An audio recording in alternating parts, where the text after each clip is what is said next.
Oh! Dude, Sour Patch Kids are like the worst choice. bruh! No, Chips or Sour Patch Kids? Chips! The spicy chips. Chippy. Go fast, please. No, Chris. I guess Sour Patch Kids. What's okay? Okay, buddy, you're streaming. It cannot be this hard. Are you planning on sharing these with the people? Yeah. I shared my bag of guacamole chips, and then Will got Those sick. were nasty. They were okay. He got really sick. Okay, we'll do extreme. You got sick? You're so No, I shared like a bag of guacamole chips with everybody. Then Will texted me and said, "I'm super sick and it's because of you." Not that Will do this. He's like, I think I got this. Why are you still in contact with them? Because they came here. I think so. Anyways. Whoa, really cool. Getting crazy. And your picture of cash. I mean, pick one. Guys, I got to go for multiple. Okay, Maddie. Go for multiple. At least this is all on video, Potomac. Now, here you go. Denominator. Do the kids share with the kids ahead of us, like next year, gonna have crazy lore because of this? Rationalize the denominator. So if you use your calculator will do it for you, but that's irrelevant for you because when it comes to test time, right? You want to have your calculator. So, rationalize the denominator means, simplest radical form means having a rational number in the denominator. Rational numbers are not radicals. You don't need to write this down. But if I gave you square root of 7, is that rational? No. Remember, rational numbers terminate or they repeat, and they're fractions, but not containing radicals. So even if I gave you the square root of 11 over 2, that is a fraction, but the whole number would be considered irrational. The top was irrational, the bottom is rational, but the whole thing would be irrational. So if I gave you square root of 16, rational or irrational? Rational. Rational, because square root of 16 would be 4. Okay. So anything with a radical or, cube root of 9 is irrational because it's the cube root. It doesn't just simplify out. These are all irrational. They never terminate and they never repeat. Okay. When we talk about the denominator, that means fractions. Our goal will be to make sure if you have 3 over root 5 that you don't have a root 5 in the bottom. Okay, that is called a irrational in the denominator. We want to rationalize it. We want to get the radical out of the bottom. Now, with your calculators, in terms of like a decimal formatting, 3 divided by root 5 is going to give you a decimal. Or if we change the formatting to rationalize it, you're also going to get the same decimal out. The original rationalizing the denominator concept came from the fact that doing long division with root 5 going into 3, for long division, that was challenging.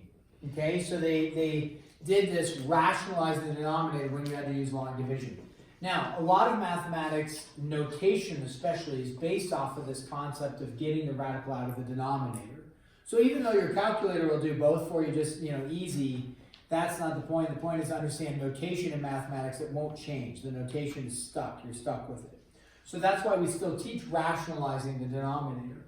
So if we take, for example, 3 over root 5, okay, the goal is to get the radical out of the bottom, but we can't just miraculously take it out.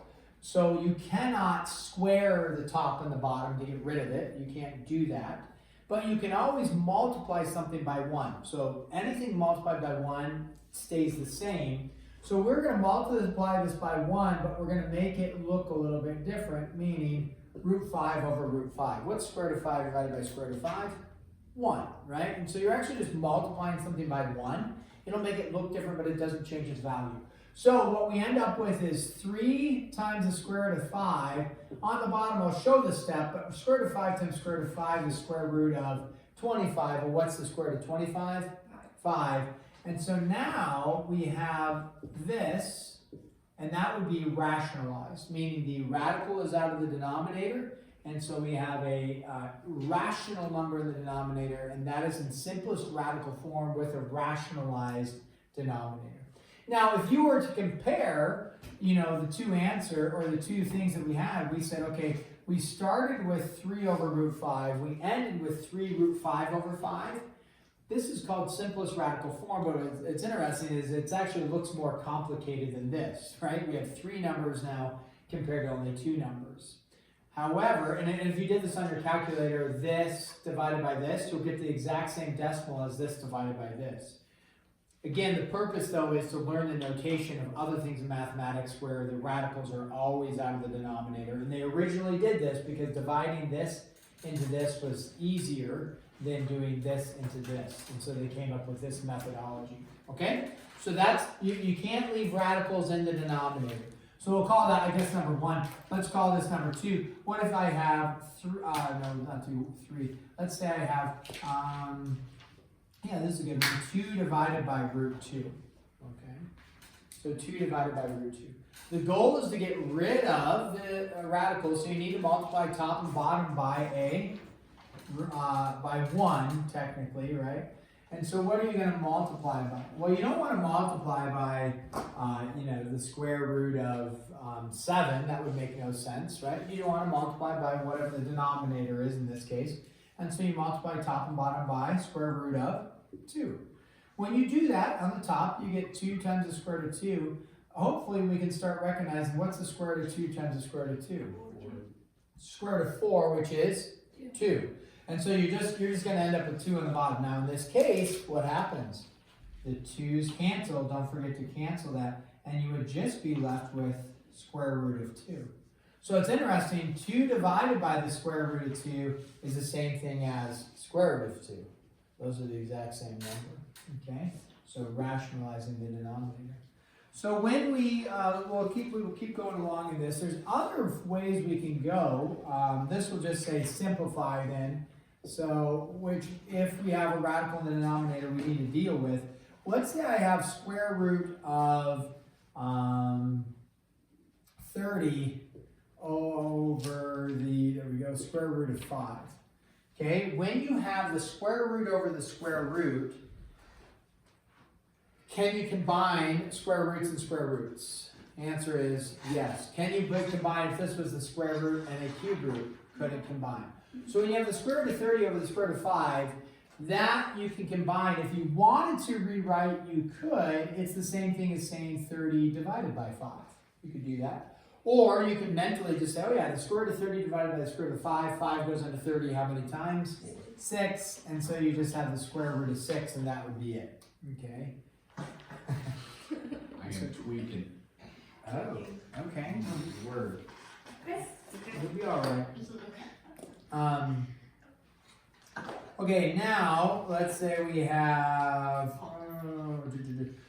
3 square root of 4 over the square root of 32. Now this one is where the top is, it's got a 3 and then a square root of 4. Is that what I wanted? Yeah, that's fine. And then we have the square root of 32 on the bottom. So you look at this, there's a couple of routes to go. They're not necessarily right or wrong. You can figure out which route would be simplest for you. One thing you might recognize right away, 3 in the square root of 4, what's the square root of 4 give you? 2. So you could just say, oh, this is going to be 3 times 2, which is 6 over root 32. Nothing wrong with doing that.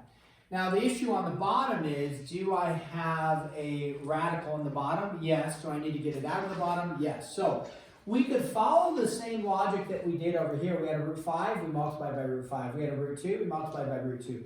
So I could take both top and bottom and multiply by the square root of, following the same logic, right? Root 5, root 2, square root of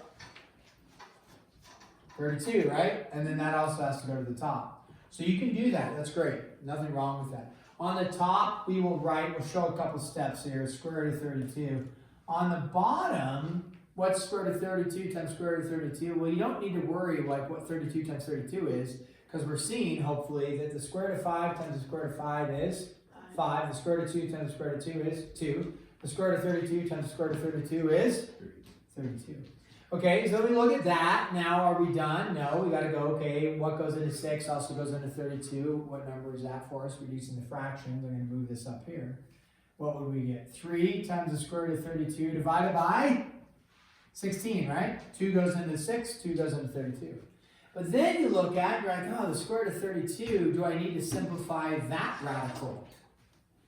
Yes. What perfect square goes into 32?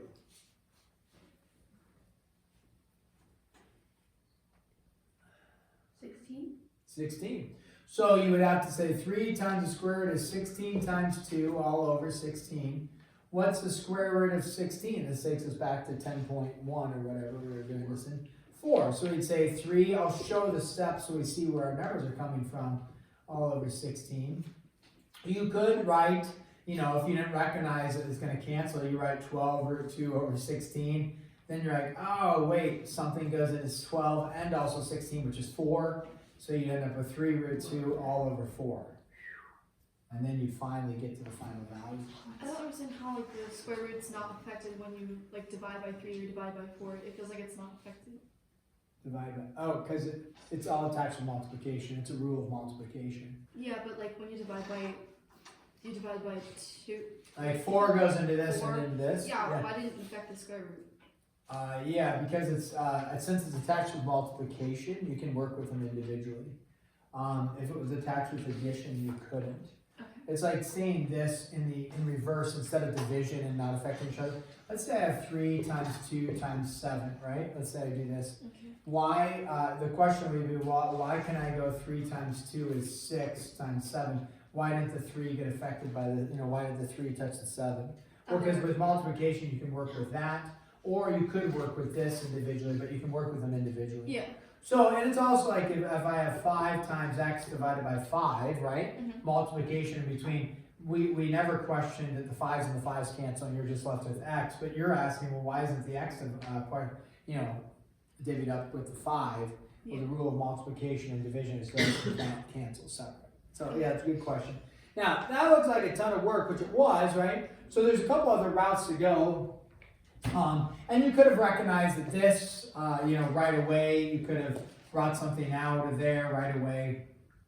The other thing you could have done is, let's check this out. When you're at this 6 over root 32, okay? And you're saying, I'm just going to multiply top and bottom by root 32 over root 32. You could do that, or let's list our perfect squares. 1 squared is, when I say list our perfect squares, we have 1, what comes after 1 squared? 2 squared, which is 1, 4. What's the next one? 9. Come on, what's the next one? 16. 25. 36. 49. And then what? 64. Oh, okay, so stop at 64. Does 32 and 64 have something like possibly common? Yeah. So if I multiplied 32 by what?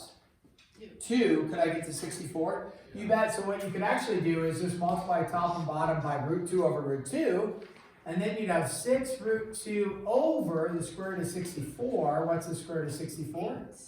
8. And now you could go 2 goes into 6 3 times, 2 goes into 8 4 times, and you could have that value. So if you can find a perfect square that it goes into, like 64, then you can just multiply something to get to that next perfect square. So you could do that as well. Should I show you one other route to go? Let's show you one other route with this one. So if I have 3 root 4 over root 32, we recognize root 4 is 2, right? That's fine.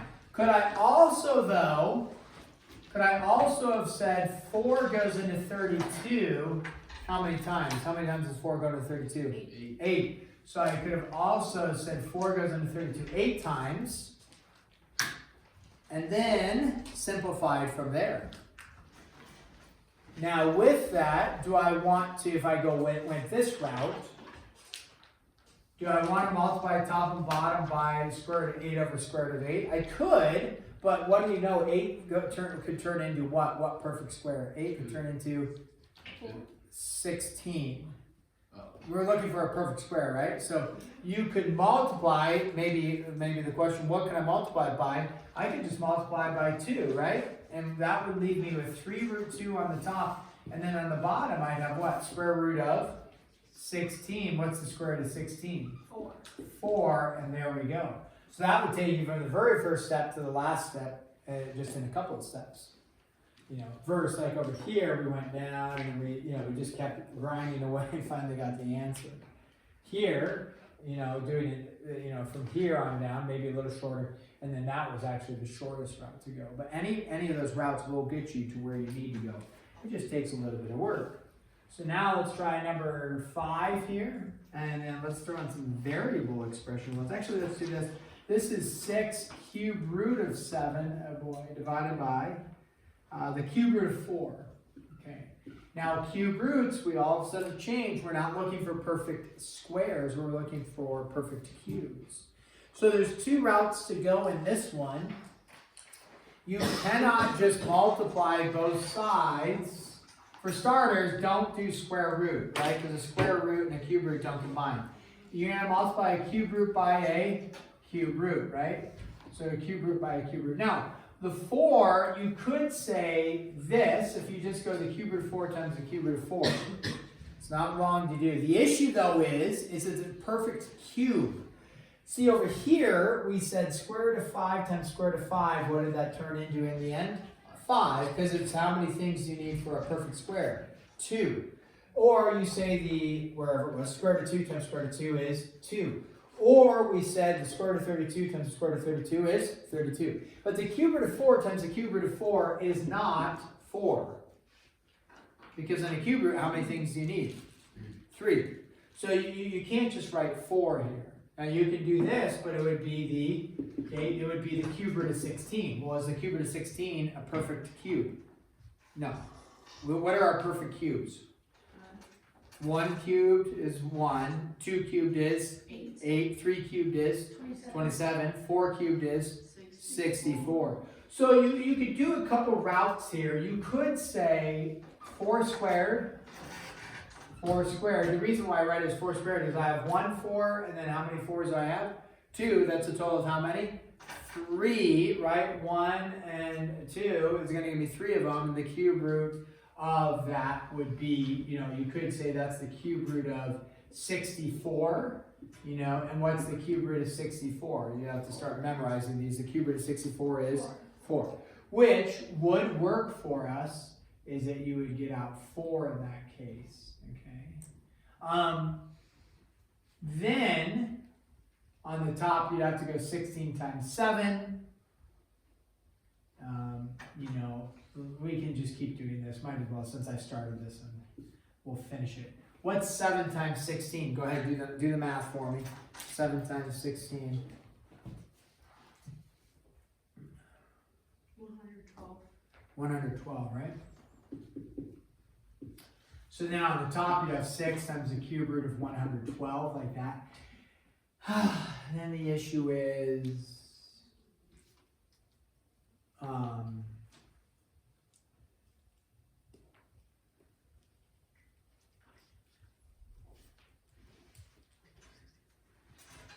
sorry, I'm just double checking. 16 times 7, 2, 4, yeah, 112. Yeah, that's good.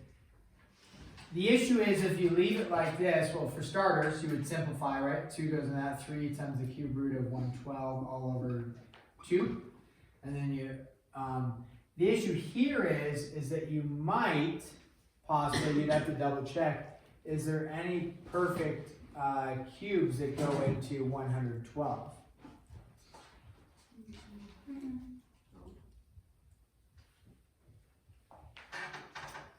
No, 4 is 64 and 5 is 125.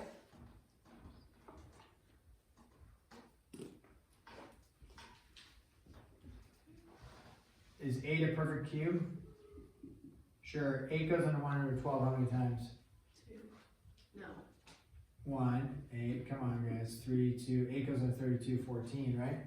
So does 8 go into 112 evenly? Yeah. So what you'd have, if you did this, you'd be wrong because it's really 3 times the cube root of 8 times 14. And what's all over 2? What's the cube root of 8?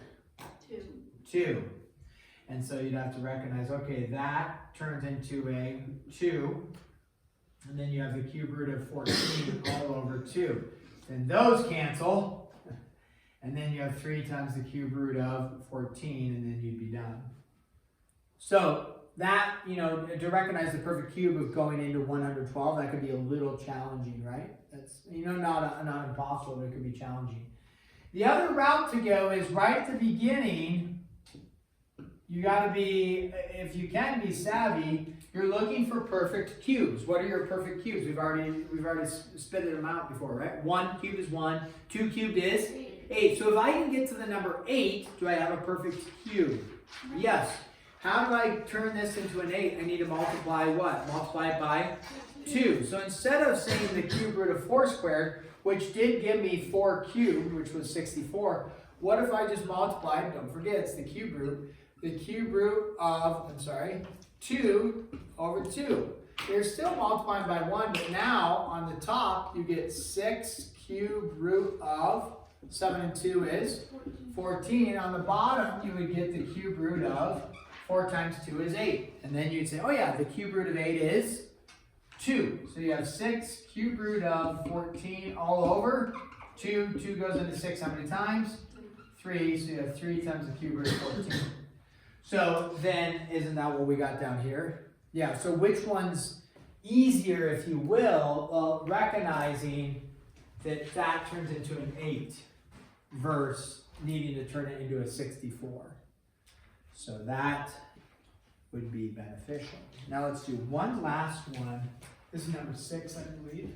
And let's make sure we have some variable expressions in there. Oh boy. Let's say you square root of 15 x to the 4th y squared all over square root of xyz times square root of 3y squared. Okay. So, a lot going on here. Probably what I would do is I would look at this one and I would look at maybe, let's look at the 15 and the 3. Because you'll notice, what do we have through all this? Multiplication, right? And then multiplication. So I can work with the 3 and the 15 individually. So I would say 3 goes into 15 how many times?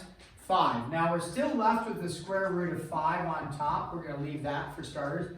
But I got the 3 and the 15. Those are now dealt with. So 3 and the 15, I got 5, still underneath the radical. Then let's actually look at what's the square root of x to the 4th.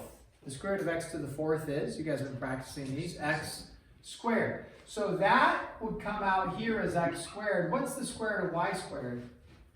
Y. Square root of y squared is just y. So now I dealt with those two. So now I just have the bottom stuff to deal with, okay? If I look at the bottom stuff, let's say the square root of y squared. What's the square root of y squared going to be? Y. Now, you might have been able to recognize and said, oh, y squared over y squared, those would have canceled. I forgot to do that, so it'll cancel in the end for us. Now on the bottom, what am I left with though? I just dealt with that. That y squared came out as there. I'm still left with what? X, y, and z. So when I want to get rid of the radical on the bottom, what do I need to multiply top and bottom by? Square root of x, y, and z, right? X, y, and z. So when I do that now, okay, let's get rid of that. Let's get rid of that. And then on top, you're going to have 5 times x, y, and z. Then on the bottom, the square root times the square root. What happens to those? They cancel, and you're just left with x, y, and z. One last cancellation is, what do you notice about this x and this x? They can cancel there and then get rid of that. So you're left with x times the 5xyz all over yz. These do not cancel because they are in the radical and then in the other non-radical. Okay, your homework on 10. Now what is due tomorrow, right? 10-2. So 10-3, not due tomorrow, you can get started. 1-2-22, Bob.